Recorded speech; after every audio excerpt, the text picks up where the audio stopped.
Unit 11. Exercises. Number 1. Green marketing tries to overcome consumer distrust to induce positive associations between businesses and the natural environment. Such marketers often make claims that are vague, irrelevant, misleading, or unprovable. Common techniques include using words that imply sustainability, clean, clear, natural, pure, images of nature, brown and green color schemes, and recycled or organic-looking content. Companies sometimes promote a green image by sponsoring Earth Day events and making donations to ecological charities or facilitating customers doing so. Some of these practices, aesthetics, and vocabulary were once emblematic of alternative media, many of which are driven by a sincere green ethos. Green marketing has become so suspect that some businesses avoid the term. Instead, they label their activities sustainability communication, which ideally engages audiences in supporting operational changes that substantially decrease a business's environmental footprint and contribute to solving social problems. Number 2. Both poetry and mathematics are hard to understand. The reason for students' difficulties is almost always the same. The teacher doesn't say all that he knows. He skips things. Even if he is aware of everything that came before, he doesn't have the time to spell them all out.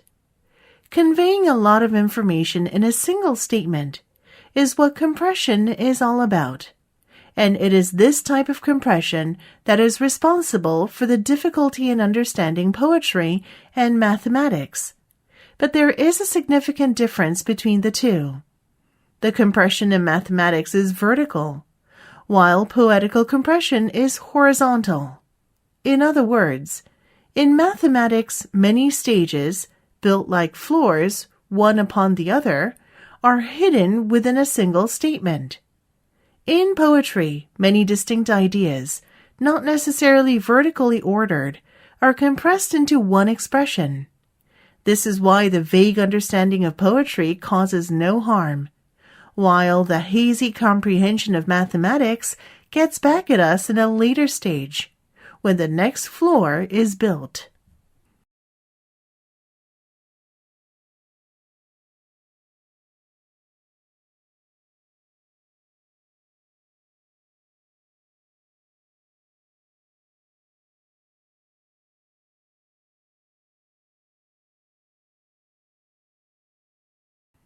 Number 3.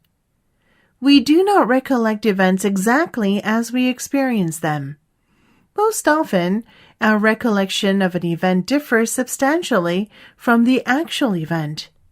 This is because the way the brain processes and stores information differs from how a computer works.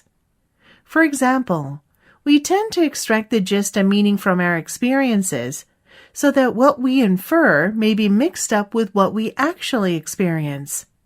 If we hear a list of words related to sleep, e.g., bed, rest, awake, etc., we tend to recollect sleep as being on the list, even though it is not. Also, unlike a computer recovering a file, some memories can interfere with the retrieval of other memories. If a long time has elapsed since experiencing a particular event, and if you have experienced similar events several times since the original experience, chances are you would find it difficult to recollect the original event exactly as it happened. Your memory of the original event may get mixed up with memories of related events. Number 4. Power is a common form of the urge for control. There is an entire social science, political science, devoted to studying power, and that is a persuasive sign that it is an important and fundamental aspect of human life. Power essentially involves control over other people. Researcher David G. Winter defined it as the ability to produce intended effects on another person's actions or emotions. Some may seek power as a means to an end, such as on the assumption that once one is elected, one will be able to bring about certain much-wanted changes. But others probably seek power for its own sake and derive satisfaction directly from being able to make other people change the way they act. Actually, the specific goal of people with a high craving for power appears to be that they want to have an impact on other people's lives, which does not necessarily mean making people do things. Having an impact can be for good or ill, and a person with a high desire for power may enjoy giving money to a struggling family simply because it is satisfying to see how much she was able to change that family's life.